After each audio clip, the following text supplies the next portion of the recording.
Students, again we are here to discuss FST7 paper 1।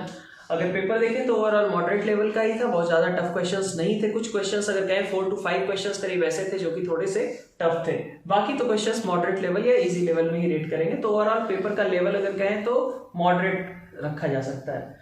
First question अगर देखें अपन तो first question में क्या कहा गया है कि हमारे पास ABC 3 वेक्टर्स हैं और उनके पैरेलल हमारे पास PQR है। तो कुछ इस तरीके का होगा, अगर मैं कहूं कि P plus Q plus R, ठीक है, इसको क्या लिखा जा सकता है, λ1A plus λ2B plus λ3C, ऐसा कहा जा सकता है।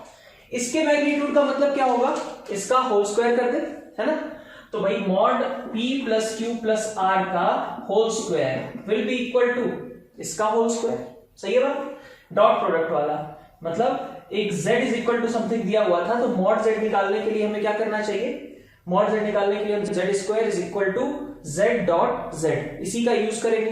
तो इसका स्क्वायर करोगे क्या आएगा, λ1 square plus λ2 square plus λ3 square plus 2 λ1 λ2 a dot b, ठीक है, प्लस इसी तरीके से λ2 λ3 b dot c plus λ1 λ3 c dot a, ये टर्म बन जाएगी। ठीक है, इतनी बार। अब ये ऐसा मैंने क्यों कहा, क्योंकि A B C सभी को क्या कह रखा था, यूनिट वेक्टर कह रखा था। अब मुझे क्या निकालना है, A dot B, B dot C, C dot E, ये मेरे अननोन है। देखिए मुझे दिया गया है इनिशियली कि A B C कैसे है, A B C तीनों ही यूनिट वेक्टर्स हैं और A plus B plus C की वैल्यू कितनी है, 0 के बराबर। और ये भी दे रखा है कि A B C कोप्लेनर है। अगर कोप्लेनर है तो तीनों कैसे होंगे, 120 डिग्री अपार्ट होंगे। 120 डिग्री अपार्ट होने का मतलब क्या हुआ कि A डॉट B कहें या फिर B डॉट C कहें या फिर C डॉट A कहें, तीनों की वैल्यू कितनी हो जाएगी, -½ के बराबर। ठीक है, इतनी बात। अब ये अगर -½ है, यहां पे मैं सब्स्टिट्यूट कर देता हूं, तो मेरे पास क्या बन गया, λ1 square plus λ2 square plus λ3 square minus λ1 λ2 minus λ2 λ3 minus λ3 λ1। अब इसकी उसने कहा है कि इसकी वैल्यूज क्या क्या पॉसिबल है। तो देखो वेल नोन टर्म है ये क्या होता है, हाफ, ठीक है, λ1 माइनस λ2 का होल स्क्वायर प्लस λ2 माइनस λ3 का होल स्क्वायर प्लस λ1 माइनस λ3 का होल स्क्वायर, यही होता है। अब देखो उसने मिनिमम वैल्यू इसकी कब होगी, भाई λ1 λ2 λ3 सभी को क्या होना है, इंटीजर होना है। तो अपन कह सकते हैं अगर इसकी मिनिमम वैल्यू चाहिए, ठीक है, और कोई भी दो आपस में बराबर भी नहीं है, तो क्या करना होगा भाई, मिनिमम डिफरेंस में क्या रखूंगा, λ1 माइनस λ2, मिनिमम 1 तो रखना ही पड़ेगा, इसको भी 1 तो रखना ही पड़ेगा। अब ध्यान दो, ये 1 नहीं होगा, जब ये 1 और ये 1 है तो ये कितना होगा, मिनिमम 2 तो होगा ही होगा। तो इसीलिए अगर ओवरऑल वैल्यू को मिनिमाइज करना है तो इसको एक एक्सप्रेशन 1 रखा, एक एक्सप्रेशन को 1 रखा, तीसरे एक्सप्रेशन को हमें पक्का 2 रखना पड़ेगा।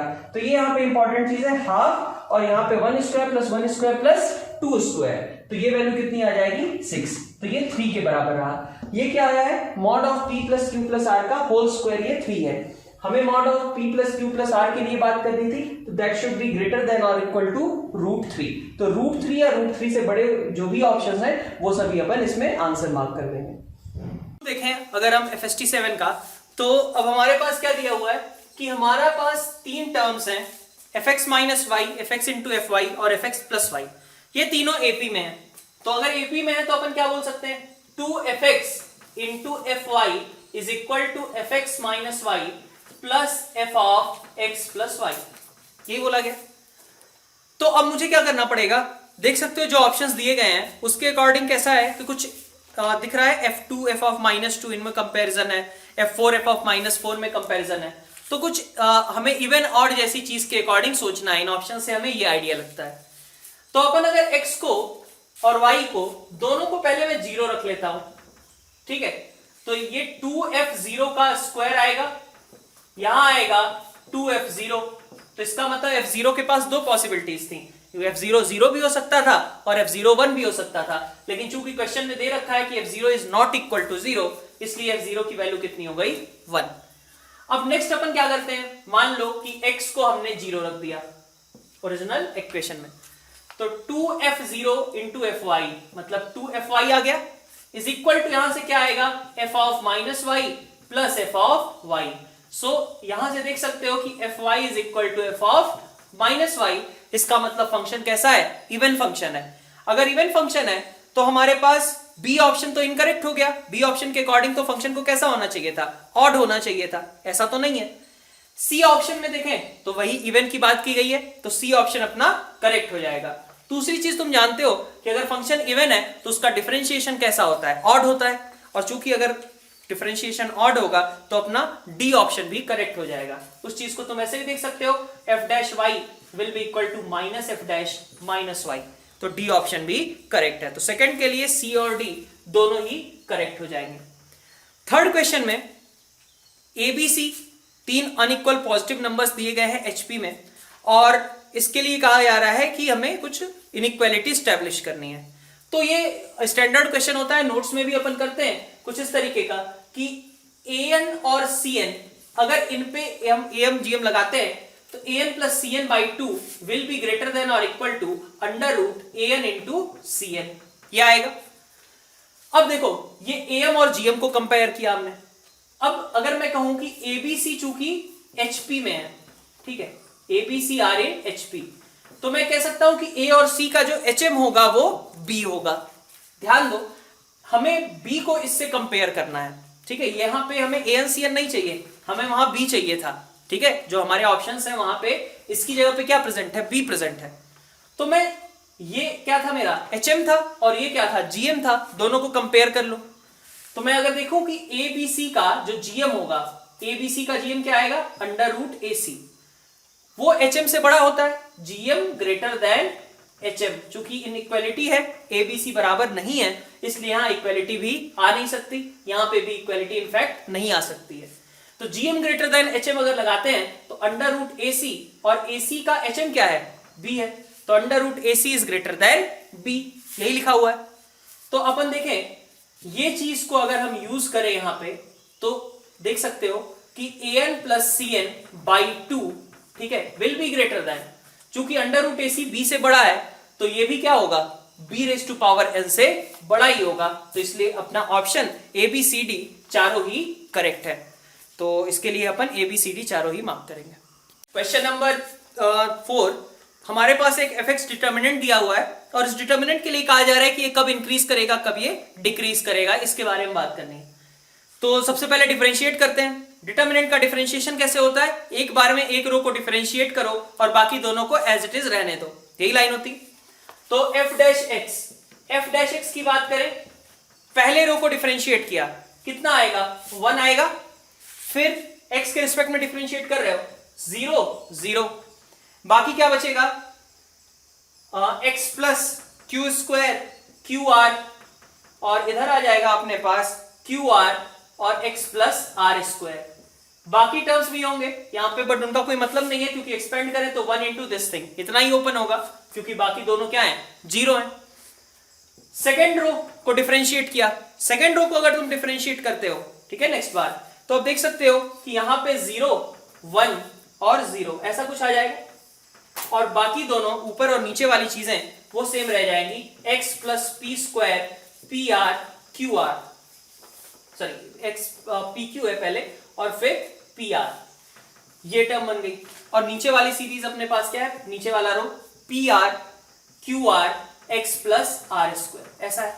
इसी तरीके से एक और टर्म होगी, ठीक है, जब हम इसको डिफरेंशिएट करेंगे यहाँ पे 0 0 1 आ जाएगा और ऊपर के दो रोज सेम रहेंगे।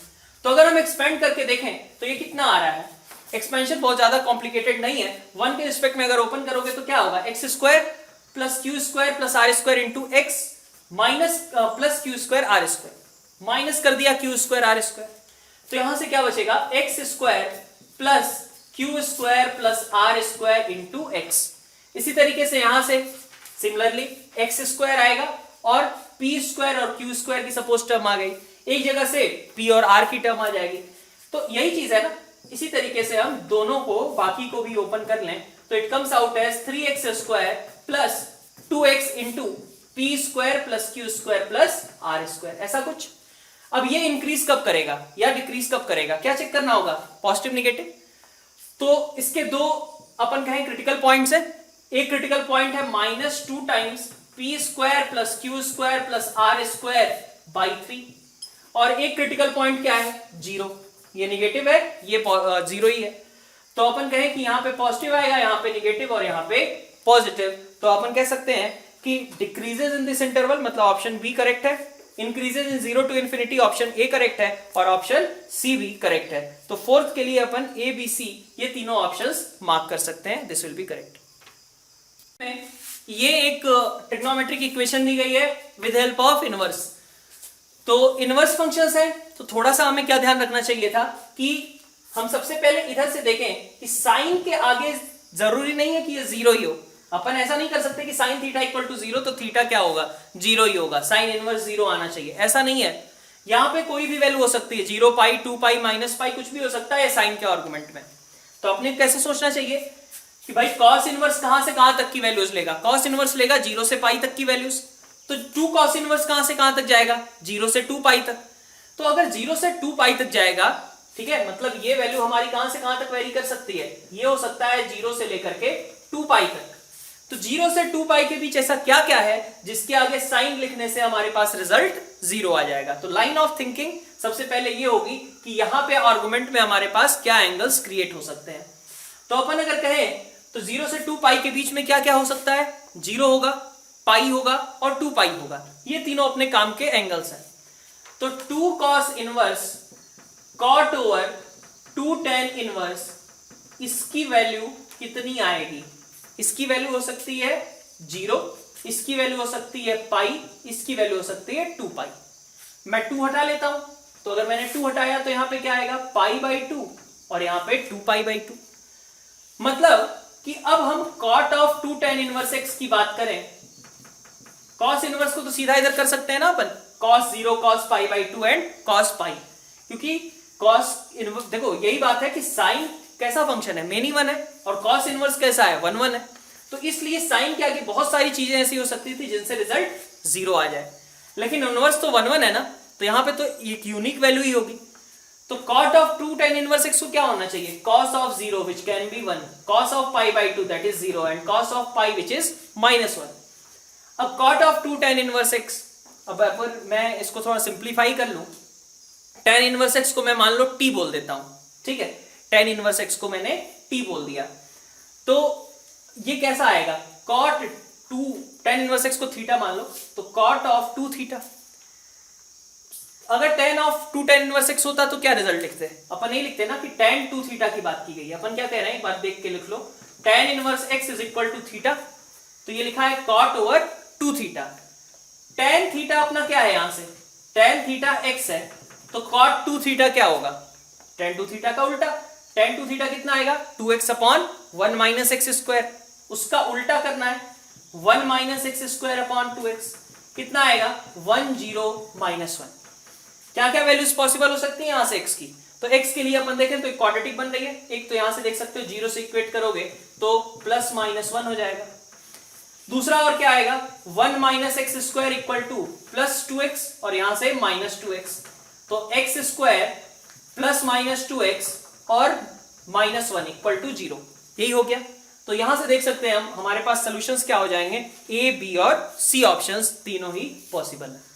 6 अगर देखें तो 6th क्वेश्चन ज्योमेट्रिकल प्रोबेबिलिटी से रिलेटेड है, ऑल्दो इस तरीके के क्वेश्चंस वैसे देखने को नहीं मिलते हैं ज्यादातर एडवांस तक के क्वेश्चंस में, अनलेस कि वो कॉम्प्रिहेंशन बेस्ड हो, बट चलो ठीक है, बहुत ज्यादा कॉम्प्लिकेटेड नहीं है। तो ज्योमेट्रिकल प्रोबेबिलिटी से रिलेटेड ही क्वेश्चन है, अपन सॉल्व करने का ट्राई करते हैं। 2 real numbers x y are selected at random, x और y कहां से कहां तक वेरी कर रहा है, 0 से 1 0 से 1, और y स्क्वायर लेस देन और इक्वल टू x, इसको a इवेंट बोला गया है, b इवेंट है कि y is greater then x square. तो अगर मैं इसको प्लॉट करूं, ठीक है, तो अगर मेरे पास ये मैं कहता हूं ये x इक्वल टू 1 वाली लाइन है और ये सपोज y इक्वल टू 1 वाली लाइन है, ठीक है, y इक्वल टू 1 और ये रहा मेरा x इक्वल टू 1, ठीक है, ये पॉइंट क्या हो जाएगा, 1, 1 हो जाएगा, ठीक है। अब आगे क्या कहा जा रहा है, ए इवेंट क्या है, y square is less than और इक्वल टू x। तो जब भी अपन क्या कहते थे कि इस तरीके की इनइक्वालिटी दिखे तो पहले इक्वालिटी बना लो और फिर देखो कि बाउंड्री के इधर उधर किस तरीके का पॉइंट मिल रहा है, किस पोर्शन में इनइक्वालिटी सेटिस्फाई हो रही है। तो अपन y square equal to x बना लेते हैं, y square equal to x, हमें इसी पोर्शन से मतलब है, नीचे वाला बना करके कोई फायदा है नहीं, तो y square equal to x हमने बना लिया यहाँ पे।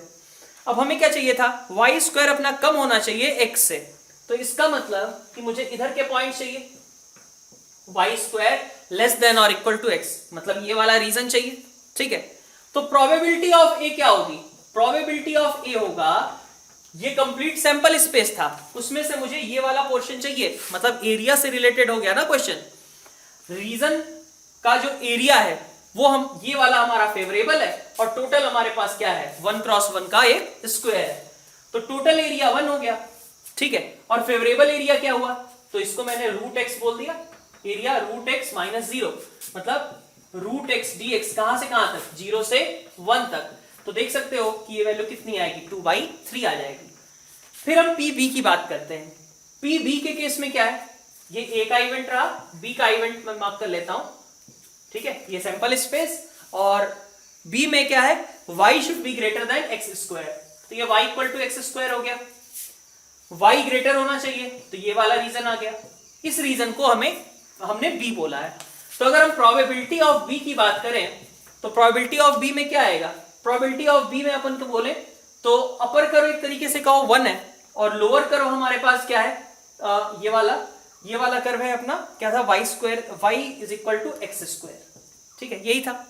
तो ये वाला एरिया जो है अपना 0 से 1, अपर करो 1 और माइनस एक्स स्क्वायर, अपन चाहें तो इस तरीके की स्ट्रिप भी ले सकते हैं, y के लॉन्ग इंटीग्रेट कर सकते हैं, ठीक है, किसी के अकॉर्डिंग भी कर लो, हमें ये एरिया फाइंड आउट करना है। अपर करो 1 था और नीचे वाला करो एक्स स्क्वायर था, मैंने उसके अकॉर्डिंग किया है। कहां से कहां तक, 0 से 1 तक। ये अपना हो गया favourable area, divided by total area is again equal to 1, और यहां से अपन देखें तो 1 मतलब x minus x cube by 3, तो यहां से भी वैल्यू कितनी आ जाएगी अपने पास, 2/3 आ जाएगा। तो पी भी कितना है, 2/3 है। देख सकते हो ए ऑप्शन तो क्रिएट हो गया, क्योंकि ए वाला रीजन और बी वाला रीजन मिलकर के कंप्लीट सैंपल स्पेस को कवर कर लेते हैं। तो अपन बोल सकते हैं कि ए और बी एग्जॉस्टिव है, ए ऑप्शन करेक्ट होगा। सी ऑप्शन इनकरेक्ट हो गया, क्योंकि ए और बी में कुछ इंटरसेक्शन वाला पोर्शन आएगा ही आएगा। भाई ये अगर मैं इधर प्लॉट करता हूं तो ऐसा कुछ होगा ना, तो इन दोनों में कुछ इंटरसेक्शन का पोर्शन है, इसलिए म्यूचुअली एक्सक्लूसिव नहीं हो सकते। फिर मेरे पास अभी बी और डी के लिए मुझे ए इंटरसेक्शन बी की भी जरूरत पड़ेगी। ए इंटरसेक्शन बी का मतलब क्या है, अगर मैं दोनों को एक साथ प्लॉट करूं, ठीक है, ऐसा कुछ, ये वाला पोर्शन जो है वो इंटरसेक्शन में आएगा। तो पी ए इंटरसेक्शन बी की अगर बात करें तो इसमें फेवरेबल एरिया मतलब 0 से 1 रूट एक्स, और नीचे क्या है, x square divided by sample space, ये इतना बन रहा।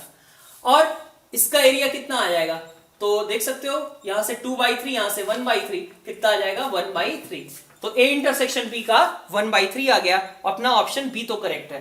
डी के लिए अगर देखें, डी में क्या कहा गया है, a and b are independent. तो इंडिपेंडेंट कब होते हैं, जब a intersection b is equal to a into b हो।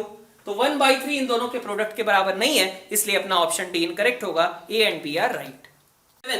7 परमुटेशन कॉम्बिनेशन से रिलेटेड क्या कहा जा रहा है कि 1 2 3 4 को यूज करके हमें 6 डिजिट नंबर बनाने हैं, ठीक है, रिपीटिशन अलाउड है, और सम ऑफ डिजिट्स क्या होने चाहिए, 10 होने चाहिए।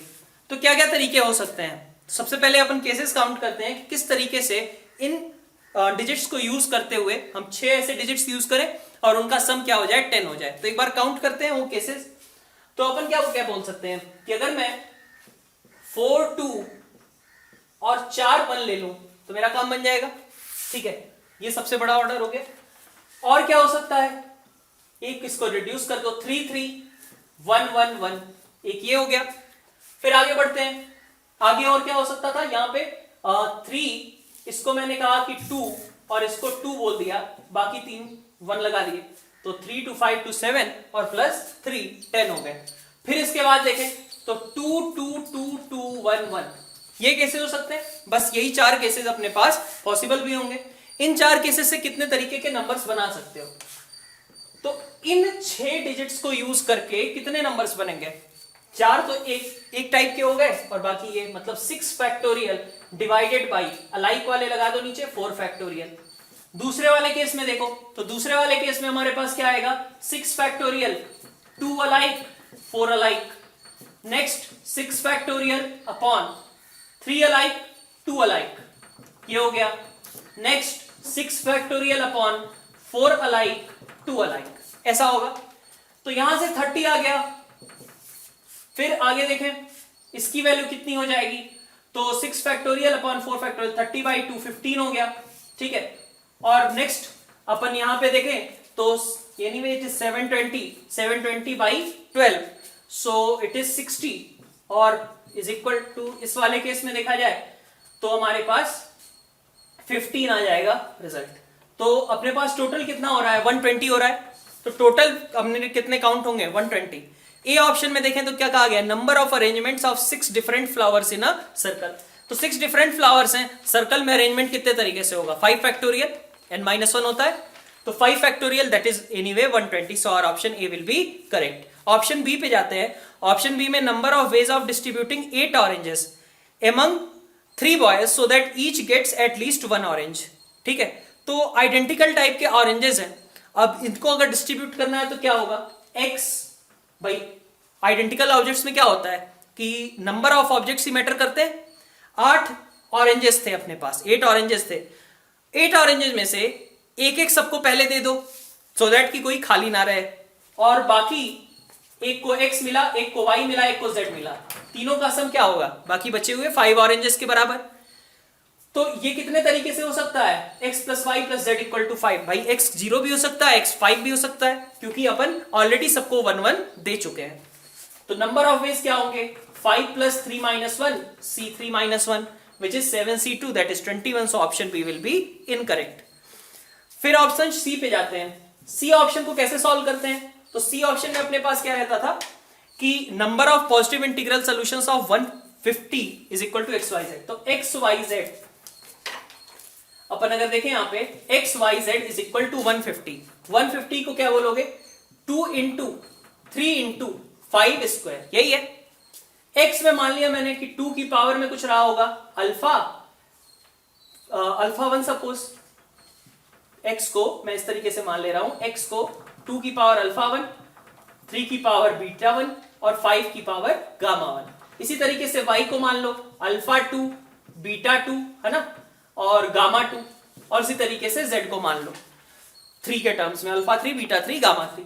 तो हमारे पास इफेक्टिवली क्या लिखा हुआ है कि 2 की पावर कितनी होगी प्रोडक्ट में, alpha 1 plus alpha 2 plus alpha 3, वो कितना होना चाहिए, 1 के बराबर। 2 की पावर यहां पे क्या है, 1, तो alpha 1 plus alpha 2 plus alpha 3 is equal to 1। Similarly beta 1 plus beta 2 plus beta 3 is equal to 1, और gamma 1 gamma 2 gamma 3 is equal to कितना, 2। इसके कितने सॉल्यूशंस हो सकते हैं, तो 1 प्लस 3 माइनस 1, वही n plus r minus 1 c r minus 1 वाला फॉर्मूला अप्लाई कर रहे हैं।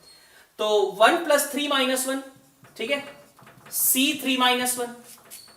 दूसरे वाले के लिए कितना होगा, तो दूसरे वाले के लिए भी इतना ही आएगा, 1 प्लस 3 माइनस 1 c3 माइनस 1, और तीसरे वाले में क्या हो जाएगा, 2 प्लस 3 माइनस 1 c3 माइनस 1। ठीक है, तो टोटल नंबर ऑफ सॉल्यूशंस क्या होंगे, इन तीनों का प्रोडक्ट। ठीक है बात, डी ऑप्शन पे चलते हैं। ये एक मेथड किस तरीके से होता है इसको याद रखना, ये काफी ज्यादा फ्रूटफुल रहेगा थ्रू आउट। तो डी ऑप्शन पे जाएं। डी ऑप्शन में क्या है, 4 digit numbers formed using 1 2 3 4 5 without repetition. तो अपन सबसे पहले क्या करेंगे, चूंकि 4 डिजिट का नंबर्स फॉर्म करने हैं तो समझ सकते हो ऐसा है, पहले प्लेस को भरने के 5 तरीके, दूसरे को 4, तीसरे को 3 और लास्ट वाले को 2 तरीके। टोटल कितना होगा, 120। So our option a and d are correct. अब यहां पे ट्रिग्नोमेट्री के रेंज से रिलेटेड है क्वेश्चन, के बारे में पूछा गया कि के कहां पे लाई करना चाहिए। तो अपन देखें तो सबसे पहले तो इसको हम एक्सपेंड करके लिख लेते हैं, जो इक्वेशन दी गई है, sign square x plus cos x into sine X minus sine X minus cos x minus के साइन एक्स प्लस के इज इक्वल टू 0। इसकी बात की जा रही है। तो अब अगर इसमें मैं देखूं साइन स्क्वायर एक्स, अब यहां पे देखो k into 1 minus sine x बनेगा, अपन साइन स्क्वायर एक्स और इसको देखें तो यहां पे भी 1 माइनस साइन एक्स की टर्म बन रही है, और यहां पे देखें जो बाकी टर्म है इसमें भी cos x कॉमन लेने पे 1 माइनस साइन एक्स की टर्म बन रही है। तो इसी के अकॉर्डिंग अपन जाते हैं, सबसे पहले sine square X minus sine X, तो sine X into sine X minus 1 ऐसा लिख लिया। फिर नेक्स्ट इसमें देखें तो cos x into sine X minus 1 और प्लस माइनस के ले लेता हूं मैं, तो माइनस के लूंगा तो साइन एक्स माइनस 1 बन जाएगा इज इक्वल टू 0। तो एक फैक्टर मुझे मिला sin x माइनस 1 और दूसरा फैक्टर मिला sin प्लस कॉस माइनस के इज इक्वल टू 0। तो यहां से तो हमारे पास चूंकि इंटरवल क्या दिया गया है 0 से 2 पाई, तो sin x minus 1 equal to 0 के कितने सोल्यूशन होंगे? एक ही सोल्यूशन होगा, x equal to pi by 2। ठीक है, एक सोल्यूशन तो यहां से आएगा ही, बाकी यहां से हमें क्या चाहिए? दो सोल्यूशंस और चाहिए। तो sin प्लस कॉस माइनस के, इसके दो सोल्यूशंस मेरे पास कब एग्जिस्ट करेंगे? ठीक है, ये मुझे सोचना है कि k की ऐसी क्या वैल्यू लूं सो दैट कि sin प्लस कॉस हमारा दो वैल्यूज दे दे, मतलब x की ऐसी दो वैल्यूज मिल जाए जिसके लिए sin plus cos is equal to k हो जाए। तो अपन इसके अकॉर्डिंग जाते हैं, k is equal to sin plus cos. ठीक है, तो चूंकि 0 से 2 पाई के बीच लाई कर रहा है, तो अपन कहें तो इसको लिख सकता हूं मैं √2 sin over x plus pi by 4। ध्यान देना 0 और 2 पाई ओपन है, तो 0 और 2 पाई अगर ओपन है तो अपन बोल सकते हैं कि k कहां से कहां तक गया? माइनस √2 से √2 तक। ठीक है, √2 sin x plus pi by 4, 0 से 2 पाई की बात कर रहे हैं, तो ऑफ कोर्स अगर मैं साइन इसका ग्राफ बनाऊं √2 sin x plus pi by 4 का, और कोई भी लाइन खींचू y इक्वल टू k इस रीजन की, तो दो बार तो ग्राफ को इंटरसेक्ट करेगा ही करेगा भाई। साइन इस तरीके का रहता है, ऐसा कुछ है ना, 0 से 2 पाई मान लो, है ना, और कोई भी लाइन खींचोगे तो दो बार तो इंटरसेक्ट करेगी ही करेगी, एक्सेप्ट ये वाला। ठीक है, यहां पे भी हमारे पास इनफैक्ट दो सॉल्यूशंस आएंगे, ये पीक वाला नहीं होना चाहिए और बॉटम वाला भी नहीं होना चाहिए। तो माइनस √2 और √2 छोड़ करके हमारे पास कोई सा भी k यहां पे एग्जिस्ट कर सकता है। लेकिन अब इसमें एक दिक्कत है, अगर अपन देखें कि यहां से हमारे पास क्या मिल रहा है, या तो -1 हो जाए, या तो 0 हो जाए, या तो 1 हो जाए।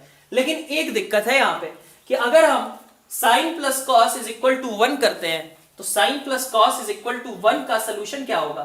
ठीक है, ये सिली मिस्टेक हो सकती है कई लोगों से कि sin plus cos equal to 1 में एक सोल्यूशन तो ये आएगा ना x equal to pi by 2।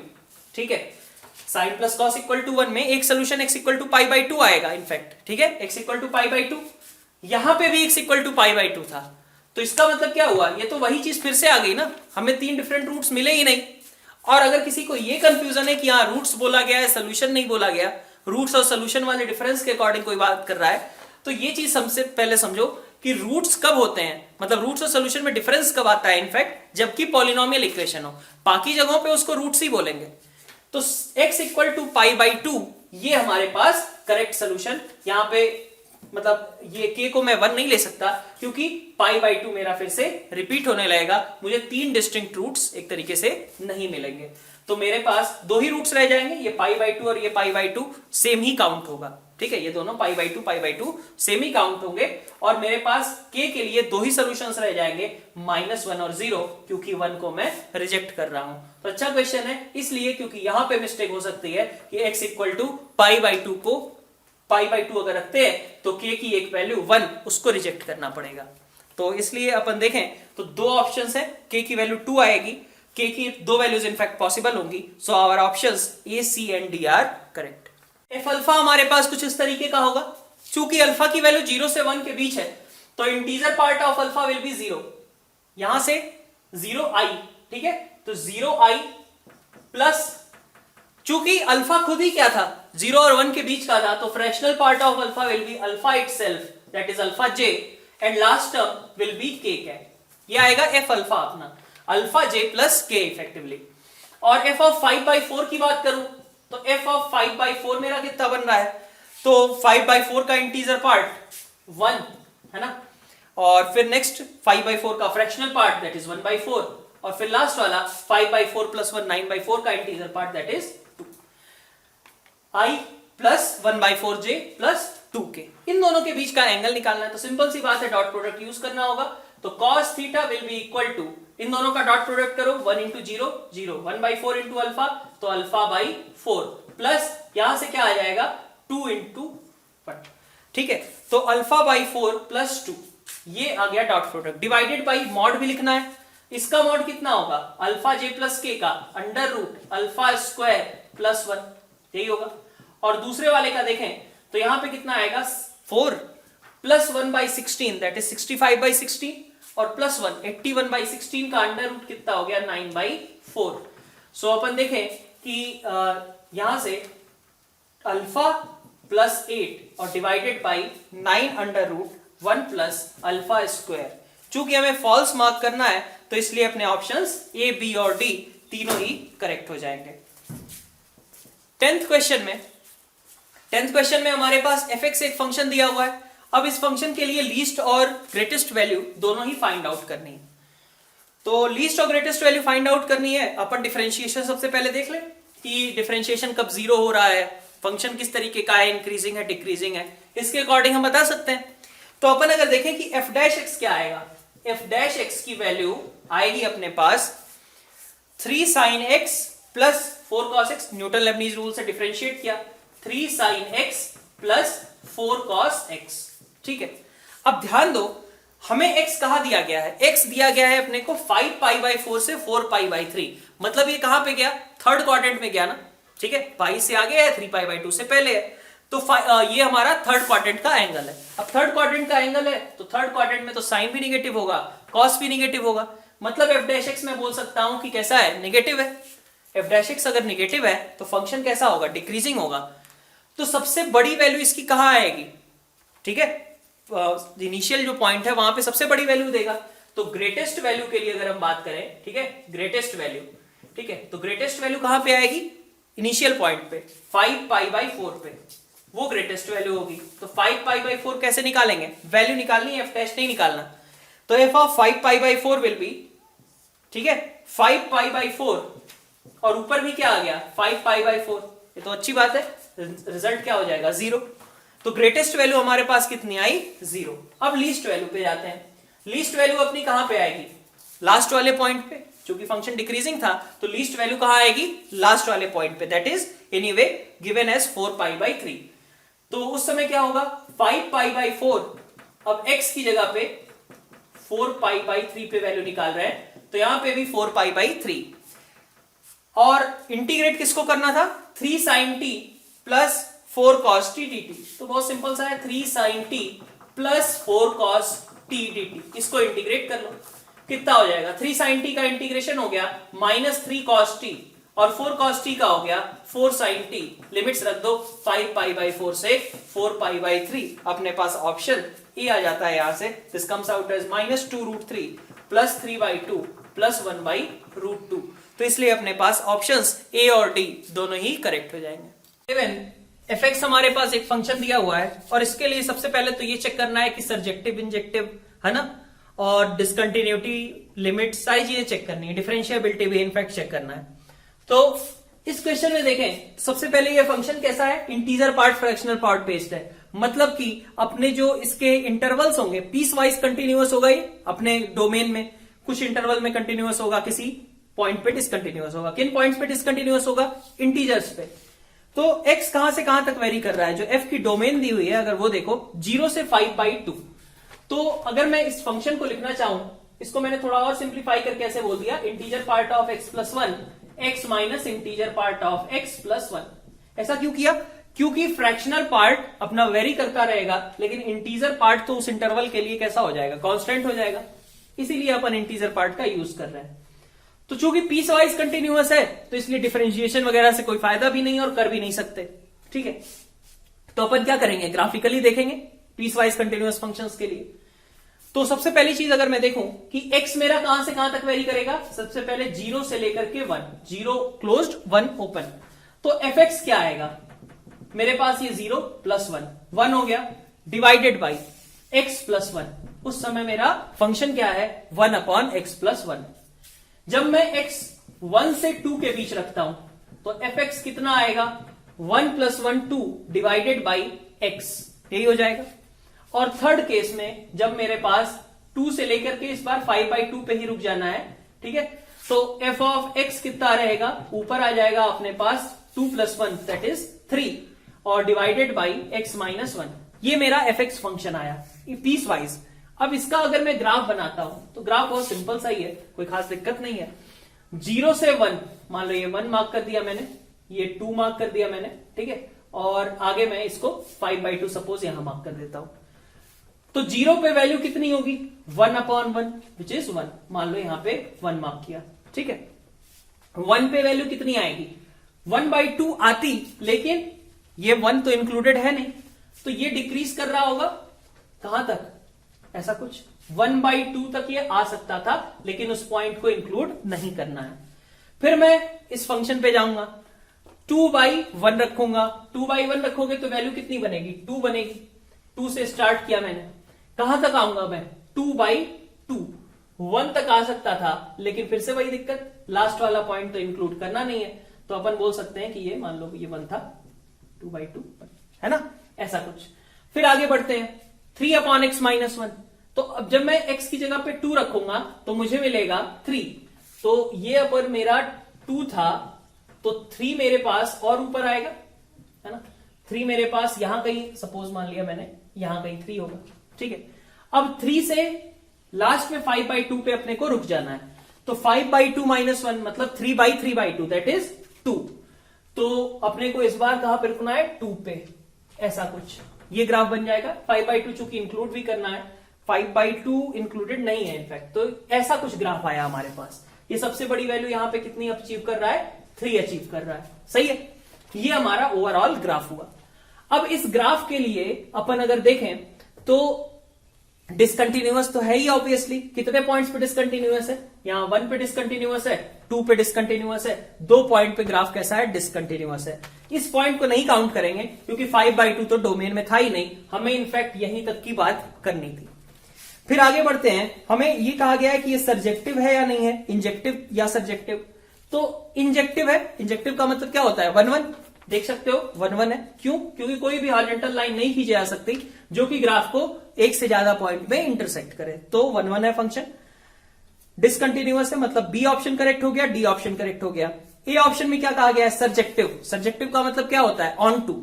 तो ऑन टू के लिए अगर मैं देखूं तो मुझे रेंज भी देखनी पड़ेगी। रेंज क्या आएगी इसकी, रेंज आएगी यहां पे 1 से हाफ कवर हो गया, है ना, एक तरीके से हाफ से 1, यहां 1 से 2 और यहां पे 2 से 3।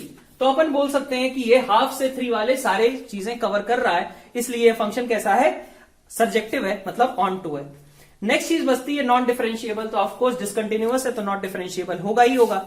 सी ऑप्शन में क्या है, हमारे पास दिया गया है मिनिमम लिमिट्स निकालनी है 1 माइनस और 1 प्लस पे, तो 1 माइनस पे लिमिट कितनी होगी, 1 माइनस पे लिमिट है अपने पास 1 से जस्ट पहले हाफ है ना, 1 माइनस पे लिमिट है हाफ, और 1 प्लस पे बात करूं तो 1 प्लस पे है 2, और F1 की बात करूं तो F1 भी कितना है, 2 है।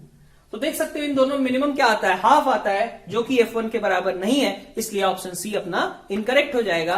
सो answers are A, B and D. Number 12 हमारे पास सिंपल क्वेश्चन है, अगर तुम इस बात पे फोकस कर पाते हो कि all its roots are positive, ठीक है। तो अगर अपन यहां पे देखें तो हमारे पास इस जो इक्वेशन दी गई है उसके 8 रूट्स एग्जिस्ट करेंगे, और उन 8 रूट्स का अगर मैं सम देखूं, मतलब मान लिया मैंने रूट्स क्या है, α1 α2 अप टू α8, इन 8 रूट्स का मैं सम कहूं तो that will be -a7/a0 which is anyway equal to 4। Product की बात करें α1 α2 अप टू α8, वो कितना है, तो वो है अपना 1/2⁸, ठीक है। बस बात यहीं से सॉल्व हो जाती है, क्योंकि इस तरीके के बहुत सारे क्वेश्चन अपन ने किए हैं कि अगर देखें हम इन 8 टर्म्स का am कितना आएगा 4/8, और इन 8 टर्म्स का gm कितना आएगा 1/2, बराबर है। तो अपन α1 है ना up to α8 divided by 8 is equal to क्या ऑब्जर्व करते हैं कि this is equal to α1 α2 α8 raise to power 1/8। So it is am equal to gm, am equal to gm है, इसका मतलब हर रूट क्या होगा, आपस में बराबर होगा, ये सारी चीजें आपस में बराबर होंगी, तो हर एक रूट की वैल्यू कितनी हो गई, हाफ के बराबर। तो अपन अगर कहें कि ये जो चीज लिखी गई है a0x की पावर 8 प्लस a1x की पावर 7, ऐसे करके जो चीज लिखी गई है, सॉरी a8 था यहाँ पे, a7 यहाँ पे, इस तरीके से जो चीज लिखी गई है वो क्या है, ये 8 डिग्री का एक पॉलिनोमियल है, और उस पॉलिनोमियल का हर एक रूट कितना आता है, हर एक रूट आता है अपना हाफ। तो x माइनस हाफ की पावर 8 इंटू a8 ऐसा ही होगा, है ना, हर एक रूट हाफ है, और लीडिंग कोफिशिएंट इक्वेट करने के लिए मैंने a8 लगा दिया। a8 की वैल्यू लेकिन दे रखी है इसने 1 है, तो इसको हटा भी दोगे तो कोई दिक्कत नहीं है। अपने को आगे क्या चाहिए, ये हमारे पास x माइनस हाफ की पावर 8 एक तरीके से एक्सपेंड करके लिखी हुई थी। अब इसके हमें a1 निकालना है। a1 निकालने का मतलब क्या हुआ, x की पावर 1 का कोफिशिएंट निकालना है ना। x की पावर इसी तरीके से 2 का कोफिशिएंट, x की पावर 3 का कोफिशिएंट, तो बस x माइनस हाफ की पावर 8 में इन कोफिशिएंट्स को फाइंड आउट करना है। तो accordingly we will mark our answers. Question number 13 अपन जाए तो क्वेश्चन नंबर 13 में क्या है, अब यहां पे देखो डिफरेंशियल इक्वेशन से रिलेटेड क्वेश्चन है।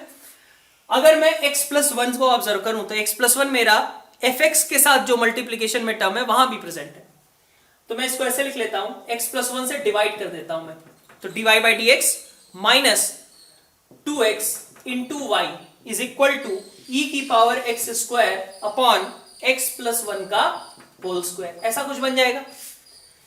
अब ये क्या बन गया, ये बन गया तुम्हारा linear differential equation, dy by d x plus function of x into y is equal to function of x। तो इसके लिए क्या करेंगे, integrating factor e raise to power integration p minus 2x dx which is e raise to power minus x square. So answer will be y into I F is equal to integration q into I F. So integration q के लिए क्या आएगा, ये बन जाएगा e की power x square upon x plus 1 का whole square into e की पावर माइनस एक्स स्क्वायर, तो ये तो कट गया 1 अपॉन एक्स प्लस 1 का होल स्क्वायर, इसका इंटीग्रेशन करना है, इसका इंटीग्रेशन कितना आ जाएगा, माइनस एक्स प्लस 1 की पावर में माइनस 1, यही आएगा। y इंटू आई एफ क्या था, e की पावर माइनस एक्स स्क्वायर था और प्लस साथ में मैंने कुछ कांस्टेंट ऐड कर दिया। अब क्या दिया हुआ है, f0 की वैल्यू 5 है, तो f0 अगर 5 है, ठीक है, x को 0 रखो और y को 5, तो क्या बन रहा है, 5 यहां पे इज इक्वल टू माइनस ये 1 और plus c, so c is equal to 6। तो हमारे पास फंक्शन क्या है, y इंटू ई की पावर माइनस एक्स स्क्वायर, ठीक है, y इंटू ई की power minus X square is equal to, यहां से आ रहा है अपने पास minus 1 upon X plus 1 plus 6, ऐसा कुछ। अब हमें निकालना क्या था, हमें निकालना है f1 वगैरह। तो यहां से अपन देख सकते हैं कि अगर हम y को लिखना चाहें तो e की पावर एक्स स्क्वायर से मल्टीप्लाई कर दूं मैं, e की power x square minus sign यहां पे x प्लस 1 और प्लस 6, ऐसा कुछ आ जा रहा है, ठीक है।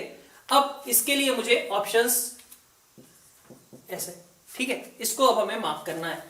तो अपन f1 मतलब बस x की जगह पे एक बार 1 रख लो, एक बार 2 रखना है, 3 और 4 रखना है, यहां से अपन सारे ऑप्शंस मार्क कर सकते हैं और answers A, B, D are correct.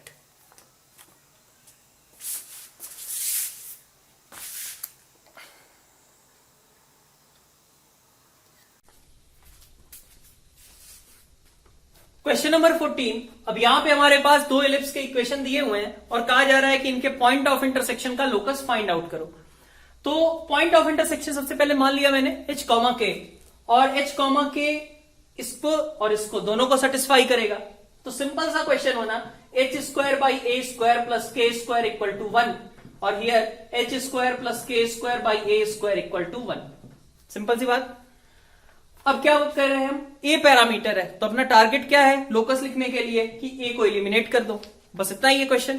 तो h square by A square can be written as 1 minus के स्क्वायर, ठीक है। और यहां पे देखें तो अब यहां पे अपन देखें h square is equal to, ठीक है, बल्कि इसको मैं ऐसा लिख लेता हूं 1 minus h square is equal to k square by A square, ऐसा है। डिवाइड कर ले, अगर फर्स्ट को सेकंड से डिवाइड करते हैं तो अपना काम बन जाएगा, ए स्क्वायर कट जाएंगे, तो फर्स्ट को सेकंड से डिवाइड अगर करोगे, ठीक है, तो एच स्क्वायर बाई के स्क्वायर, ठीक, इज इक्वल टू 1 माइनस के square upon 1 minus h square, ये बन गया।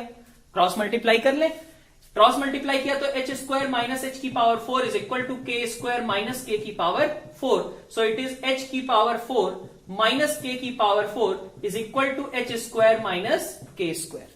दो फैक्टर्स बन गए यहां से, एच स्क्वायर माइनस के square into h square plus के स्क्वायर, और इसको भी इस साइड लेके आ गए, एच स्क्वायर माइनस के square is equal to 0, so H square minus के square is common and H square plus के square minus 1 is equal to 0। तो अपने पास ये एक सर्कल बन रहा है और ये एक पेयर ऑफ स्ट्रेट लाइंस बन रही हैं। तो अपन ए और सी दोनों ऑप्शंस मार्क कर सकते हैं। Moving on to next, that is question number 15। बहुत आसान सा क्वेश्चन है, मतलब एडवांस लायक तो ऐसा कुछ खास है नहीं इसमें। क्या कहा गया कि C is equal to a b, दो मैट्राइसेस दी गई हैं। दोनों मैट्राइसेस में अगर तुम देखो तो हमारे पास I ग्रेटर देन J के लिए 0 है। मतलब अगर मैं A की बात करूं तो कुछ ऐसा होगा, अगर मैं 3x3 की बात कर लेता हूं तो 3x3 मैट्रिक्स में मेरे पास क्या आएगा, मेरे पास ये जो टर्म्स हैं, ठीक है, डायगोनल टर्म्स, उनको उसने क्या कहा है, पॉजिटिव कहा है। मतलब जब I इक्वल टू J है तो उस समय ये टर्म्स कैसे हैं, पॉजिटिव है। और बाकी समय क्या बोला है कि I ग्रेटर देन J, ठीक है। यहां पे ध्यान दो तो यहां पे क्या आता है, A12 आता है। तो इन टर्म्स में क्या है, I लेस देन J है, तो इनकी बात नहीं की गई। इनके लिए बोला गया है कि ये वाली सारी टर्म्स जो है क्या आती हैं, 0 आती हैं। सिमिलरली B की बात करूं तो B में हमारे पास क्या है, B में हमारे पास I लेस देन और इक्वल टू J जब भी है तो रिजल्ट कैसा है, पॉजिटिव है। मतलब फिर से वही चीज, यहां पे हमारे पास I ग्रेटर देन J के लिए हमारे पास थ्रू आउट 0 है, मतलब ये सब चीजें 0 है और बाकी यहां पे कुछ पॉजिटिव है। तो अगर मैं इनको मल्टीप्लाई करता हूं, ठीक है, अगर मैं इन्हें मल्टीप्लाई करता हूं तो ए बी मैट्रिक्स का मल्टीप्लीकेशन क्या आएगा, मैट्रिक्स के मल्टीप्लीकेशन में अपने पास ये रो होगी और ये कॉलम होगी।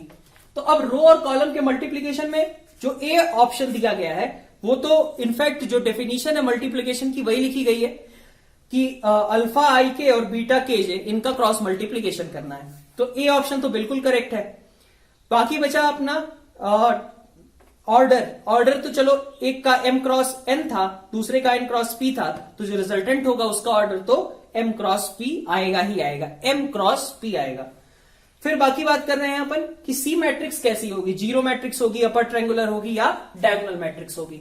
तो अपन अगर देखें तो फर्स्ट रो जब इस फर्स्ट कॉलम से मल्टीप्लाई होगी तो अपन देख सकते हैं कि यहां पे टर्म क्या आएगा, ये इंटू ये, कुछ रिजल्ट मिलेगा और बाकी सबसे क्या आने लगेगा, 0 आने लगेगा। तो यहां पे तो कुछ रिजल्ट आया, ठीक है। फिर मैं बात करता हूं सेकेंड रो की। सेकेंड रो जब मेरा फर्स्ट कॉलम से मल्टीप्लाई होगा, ठीक है, फर्स्ट रो फर्स्ट कॉलम से मल्टीप्लाई किया, यहां लिखा। सेकेंड रो जब फर्स्ट कॉलम से मल्टीप्लाई होगा तो 0 इंटू ये 0 हो गया, यहां पे समथिंग था इंटू 0 0 हो गया और बाकी कुछ भी है वो तो 0 से मल्टीप्लाई हो रहा है। तो रिजल्ट इसका मतलब यहां पे भी क्या रहने वाला है, 0 रहने वाला है। इसी तरीके से आगे देखें तो यहां भी 0 आ जाएगा। ये डायगोनल टर्म्स हमारे पास बचे रह जाएंगे। मतलब ए बी भी उसी तरीके का मैट्रिक्स है जैसा ए और बी खुद थे, मतलब अपर ट्रायंगुलर मैट्रिक्स हम मार्क कर सकते हैं और options a and c are correct. 16th question में क्या है, आर्गुमेंट ऑफ z को बोला गया है कि वो 0 और पाई बाई 4 के बीच में लाई करता है। तो argument of z equal to pi by 4 का मतलब क्या होगा, वो लाइन एक स्ट्रेट लाइन को फॉलो कर रहा है, वो लाइन जो कि पॉजिटिव एक्स एक्सिस के साथ एक तरीके से पाई बाई 4 वाला एंगल बना रही हो। तो argument of z equal to pi by 4 मतलब ये वाली लाइन हो गई। अब क्या कहा गया है, argument of z equal to pi by 4 नहीं बोला गया, उसने कहा है 0 से पाई बाई 4, मतलब ये वाला पूरा रीजन हो गया z का, z यहां कहीं भी हो सकता है। फिर आगे क्या कह रहा है, least value of root two z minus I. तो अपन ने कहा था कि कभी भी mod of z1 minus z2 की बात की जाए तो सबसे पहले क्या समझ में आना चाहिए, ये z1 और z2 के बीच की डिस्टेंस को रिप्रेजेंट कर रहा है। तो z अपना यहां कहीं है और दूसरा क्या, आयोटा लिया गया है। आयोटा मतलब यहां पे कहीं होगा 0,1, ठीक है। तो z माइनस आयोटा का मतलब क्या हुआ, z और इस पॉइंट के बीच की डिस्टेंस। तो इस पॉइंट की इधर सबसे मिनिमम डिस्टेंस कब आएगी, जब मैं यहां पे लेंथ ऑफ परपेंडिकुलर निकाल लूं। तो ये लाइन क्या थी, in fact y equal to x थी ना, पाई बाई 4 वाली line y equal to x थी। तो 0,1 से इस पे लेंथ ऑफ परपेंडिकुलर कितना आएगा, ये वैल्यू आएगी तुम्हारे पास 1 बाई रूट 2, ठीक है। तो mod of z minus iota is equal to 1 by root 2, so our answer will be 1। 17th question लें तो 17th क्वेश्चन में हमारे पास एरिया ऑफ ट्रायंगल्स है। एरिया ऑफ ट्रायंगल्स की बात की गई है, सिंपल ज्योमेट्री का क्वेश्चन है, जैसा अपन मतलब काफी कम स्मॉल क्लासेस में भी अपन पढ़ के आते हैं। तो इसमें भी कुछ खास नहीं, ट्रायंगल OAB, OBC, ODC है ना, इन सब का एरिया दिया गया है और ट्रायंगल AOD का एरिया निकालना है। तो अपन इसको पहले मार्क कर लेते हैं, एक बार ट्रायंगल में बना देता हूं, ABC ऐसा कुछ और इधर D दे दिया गया है, ठीक है। A B C और D ये 4 पॉइंट्स है। डायगोनल्स का एक तरीके से कहो कि ये पॉइंट ऑफ इंटरसेक्शन है O, और अपन को 3 ट्रायंगल्स का एरिया दिया है, चौथे वाले का एरिया निकालना है। तो अपन अगर कहें कि ये वाला ट्रायंगल AOB, इसका एरिया तो नोन है, ठीक है, ट्रायंगल OAB का एरिया नोन है। तो ट्रायंगल OAB का एरिया अगर लिखूं, क्या लिखूंगा, हाफ OA, ठीक है, इनटू हाइट को मैंने बोल दिया x, और इधर इसकी हाइट, इसको मैंने बोल दिया y। सही है बात? तो देखो ध्यान से, तो अगर मैं ट्रायंगल AOB की बात करूं तो उसका भी हाइट x है, और ट्रायंगल BOC की बात करूं तो उसकी भी हाइट कितनी है, x ही है ना। सिमिलरली यहां भी COD के लिए भी वैलिड है और AOD के लिए भी वैलिड है। तो उसी बेसिस पे अपन क्वेश्चन सॉल्व कर रहे हैं। तो अपन सबसे पहले बात कर रहे थे OAB ट्रायंगल की। OAB ट्रायंगल का एरिया क्या आएगा, half OA into height x, ये वैल्यू कितनी है, 1 के बराबर दी गई है। फिर अपन अगर हम देखें इधर BOC में, तो BOC में क्या आएगा, half OC into same height x, ये वैल्यू कितनी आनी चाहिए, 3 के बराबर। फिर इसके बाद क्या कहा गया, इधर नेक्स्ट अगर हम AOD की बात करते हैं तो हाफ AO इंटू y आएगा यहां पे, ये वैल्यू अपने को अननोन है। और फिर नेक्स्ट है हाफ OC और इंटू y आएगा, ये वैल्यू नोन है अपने को 6। तो हमें x और y की तो जरूरत है नहीं। अगर अपन देखें यहां पे तो OA बाई OC, ठीक है, इसकी वैल्यू कितनी रहती है, 1/3। यहां भी देखो तो OA बाई OC ये कितना आता है यहां से, डेल्टा बाई 6, दैट मीन्स कि डेल्टा की वैल्यू कितनी होगी, 2। So our answer will be 2। Next question number 18 पे जाते हैं। 18 में हमारे पास एक सीरीज दी गई है। अब सीरीज कोई अननोन सीरीज है, तो ऑफ कोर्स हमें किस तरीके से सॉल्व करना होगा, डिफरेंस के फॉर्म में एक्सप्रेस करके। तो 1/a1 + 1, 1/a2 + 1, 1/a 100 + 1, इस तरीके का हमें सॉल्व करना है। तो सबसे पहले देखें कि समीशन हमें किसका निकालना है, 1/ak + 1 का निकालना है। ऐसा ही है, a1 + 1, a2 + 1, a3 + 1, ये हमारा जनरल टर्म हो गया, और इसका समीशन हमें फाइंड आउट करना है। तो ये तो अपना क्वेश्चन है, ठीक है। अब इसको सॉल्व कैसे करेंगे, तो हमारे पास दिया गया कि ak + 1 = ak², ठीक है, ak इंटू ak + 1, ऐसा कुछ दिया गया। तो अपन अगर यहां से देखें तो हमारे पास ak + 1 की वैल्यू कितनी आ गई, ak + 1 अगर हमारे पास देखें ak² + ak था, तो 1/ak, ठीक है, और +1 कर दिया, ठीक है, ये वाली टर्म। इसको मैं क्या ऐसा लिख सकता हूं, 1/ak - 1/ak + 1, ऐसा लिख सकता हूं, ठीक है। 1/ak + 1 = 1/ak - 1/ak + 1। क्या किया मैंने, ak + 1 - ak एक साइड ले आया और बाकी टर्म्स एक साइड कर दी। तो ये हमारे पास सीक्वेंस बन गया। अब इससे क्या हुआ, मेरा ये जो जनरल टर्म था, यही था ना, जनरल टर्म मेरा डिफरेंस के फॉर्म में एक्सप्रेस हो गया। तो अगर मैं ऐसे लिखूंगा कि k की वैल्यू 1 रखता हूं, t1 की बात करूं तो क्या आएगा, 1/a1 - 1/a2, ठीक है। t2 की बात करूं तो 1/a2 - 1/a3, ऐसे ही करके सीक्वेंस बढ़ता जाएगा। तो जो हमारे पास समेशन चाहिए उसमें क्या आएगा, ये कैंसिल, सब कैंसिल, ये फर्स्ट और इधर लास्ट टर्म, कितना बचेगा, 1/a1 माइनस, चूंकि हमें कहां तक ऐड करना है, हमें ऐड करना है 100 तक, तो यहां पे आ जाएगा 101, ऐसा कुछ। a101 की बात करें तो a101 ये ऑफ कोर्स टर्म कैसी है, ये अपन देख सकते हैं, a101 जो है वो हमेशा कैसा होगा, कुछ बड़ा टर्म होगा ना 1 से। तो ये वैल्यू कैसी आएगी, ये वैल्यू आएगी तुम्हारी कुछ इस तरीके की कि ये 0 से 1 के बीच की है। और 1/a1 कैसा है, 1/a1 अपने को पता है 2 माइनस ये कुछ लिखा हुआ है जो कि 0 और 1 के बीच में लाई करता है। तो अगर हम s की बात करें तो s हमारा 1 पॉइंट समथिंग होगा, ठीक है, इतनी बात। अगर s अपना 1 पॉइंट समथिंग है तो उसका इंटीजर पार्ट कितना निकलेगा, 1, इसलिए आंसर कितना होगा, 5। सो आंसर विल बी 5 ओनली। 19 में सबसे पहले ये समझ में आना चाहिए कि इंटीग्रेशंस अपने सॉल्व तो होंगे नहीं, रिलेटिव इंटीग्रल्स का क्वेश्चन है। तो रिलेटिव इंटीग्रल्स में अपन क्या ध्यान देते थे, एक तो होता था बाई पार्ट्स अप्लाई करो, लिमिट्स ध्यान रखो कि लिमिट्स किस तरीके से I1 और I2 की कोरिलेटेड है, ठीक है। और इसी तरीके के अपने को कुछ आर्गुमेंट्स को कभी मान लेना होता था कि कोई कंपोजिट फंक्शन को t मान लो, इस तरीके की चीजें रहती थी।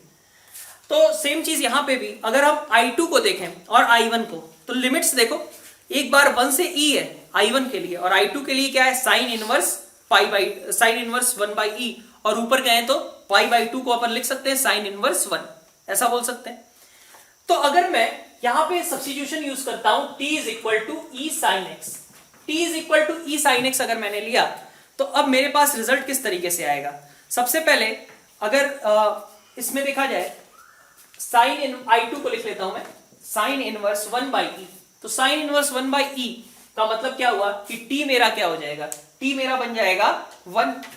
और दूसरी चीज, ये वैल्यू मतलब उसने क्या कहा है कि x की जगह पे पाई बाई 2, तो पाई बाई 2 अगर रखूंगा तो t मेरा क्या हो जाएगा, e हो जाएगा। तो I2 अपना 1 से e के बीच में वेरी कर रहा है इन टर्म्स ऑफ t। इससे बेनिफिट क्या मिला मुझे कि I1 और I2 की लिमिट्स सेम हो गई। हमने क्या रिलेट किया, इंटीग्रल रिलेट करने के लिए सबसे पहले हमने लिमिट्स को रिलेट किया। नेक्स्ट आते हैं 1 प्लस ई साइन एक्स। 1 प्लस ई साइन एक्स का मतलब क्या है, t, और ln t बाई ई, तो t बाई ई ऐसा लिख दिया, और रेज टू पावर 101, ठीक है। और आगे cos x था, तो यहां से देख सकते हो कि cos x dx कितना हो जाएगा, dt बाई ई, तो dt बाई ई, ये बन गया टर्म। अब इसको अपन देखें तो ln t minus ln e, 1 cut गया, बचा अपने पास क्या, 1 से e t plus ln t raise to power 101 और 1 बाई ई dt, ये अपना I2 आया। इसको हमें I1 से कोरिलेट करना है। I1 में देखो t प्लस ln t की पावर तो है वहां पे भी, t कहें या x कहें, अब तो बात बराबर ही है। तो t प्लस ln t की पावर वहां 100 है, और यहां क्या है, 101 है। इसका मतलब बाई पार्ट्स लगेगा, तभी तो ये इंटीग्रेट होकर के 101 बनाएगा। अब I1 पे आते हैं। I1 में हमारे पास क्या है, x प्लस ln x की पावर 100। अगर मैं इसको कन्वर्ट करके ऐसे लिख दूं, 1 से e था ये लिमिट्स, ठीक है, लिमिट्स अपनी ऑलरेडी सेम हो चुकी हैं, तो अपना काम आधा सॉल्व हो चुका है कह सकते हैं। फिर मैं 1 प्लस एक्स को सॉल्व करता हूं, इसको लिख लिया मैंने x into 1 plus 1 by x. इससे बेनिफिट क्या मिला कि ये 1 प्लस 1 बाई एक्स क्या है, डिफरेंशिएशन लिखा हुआ है किसका, x प्लस ln x का, और इसकी पावर में क्या है, इसकी पावर में है 100 dx, ऐसा लिखा हुआ था। अब इतने पोर्शन को अगर ध्यान से देखो, अगर इसको मैं p बोलता हूं तो लिखा हुआ है p की पावर 100, और इसका डिफरेंशिएशन ये है, ठीक है। इसको मैंने मान लिया सेकंड फंक्शन, और इसको मान लिया फर्स्ट फंक्शन। क्यों इतना कर रहा हूं, क्योंकि इस 100 का 101 बनाना है, तो इसको फर्स्ट फंक्शन, इसको सेकंड फंक्शन, इसको ऐसा मान करके अपन बाई पार्ट्स अप्लाई कर लेते हैं। तो पहला वाला फंक्शन एज इट इज आ जाएगा, दूसरे फंक्शन का इंटीग्रेशन, तो ये p की पावर 100 इंटू dp था, तो कितना आएगा, x प्लस ln x की पावर में 101 अपॉन 101, माइनस इंटीग्रेशन ओवर पहले का डिफरेंशिएशन 1 हो गया, दूसरे का integration x plus ln x raise to power 101 upon 101, ये हमारे पास I1 आ गया। अब देखो क्या करना था, नेक्स्ट स्टेप, ये 1 से e, यहाँ पे 1 से e, इसको तो कैलकुलेट कर सकते हैं, ऐसे कोई प्रॉब्लम खास नहीं है। नेक्स्ट अपन देखें, यहाँ पे एक और है 1 से e की टर्म, ठीक है। तो अब नेक्स्ट स्टेप क्या है, I1 और I2 अपने पास कोरिलेट हो चुके हैं। e, अब देखो इन दोनों को, ये I2 की टर्म थी हमारे पास, I2 को हमने लिख लिया एक तरीके से 1 से e x plus ln x की पावर में 101, e इंटू I2 कर देता हूं इनफैक्ट, ठीक है, x plus ln x raise to power 101 dx। और दूसरा नेक्स्ट इसके बारे में बात करें तो यहां पे 101, ठीक है, और I1 इसके पास की टर्म आ जाएगी, क्या बन जाएगा, x into x plus ln x raise to power 101, कहां से कहां तक, 1 से ही, माइनस यहां पे x प्लस ln x की पावर में 101, ये अपने पास टर्म्स आ गए। I2 की टर्म आ गई हुआ है, इसमें क्या है कि equation of side BC of triangle, एक साइड की इक्वेशन दे दी गई है, और कहा गया है altitude through A meet circumcircle at 7, -2। तो बहुत आसान सा क्वेश्चन है। क्या कहा जा रहा, ABC ये है, और एक साइड की इक्वेशन दे दी x इक्वल टू 2। क्या कहा कि अपन अगर एल्टीट्यूड ड्रॉ करते हैं A से, ठीक है, तो सर्कम सर्कल को कहां पे मीट करता है, 7, -2 पे, ठीक है। तो बहुत ही आसान क्वेश्चन रहा। अगर हमें याद है ये चीज कि ऑर्थो सेंटर जो होता है, ऑर्थो सेंटर की मिरर इमेज किसी साइड में अगर लें तो वो कहां लाई करती है, सर्कम सर्कल पे। मतलब h और 7 -2 x इक्वल टू 2 के रिस्पेक्ट में एक दूसरे के मिरर इमेजेस होंगे। तो 7 -2 का x इक्वल टू 2 में अगर इमेज निकालते हो तो क्या आएगा, -3 -2। सो आंसर विल बी 5।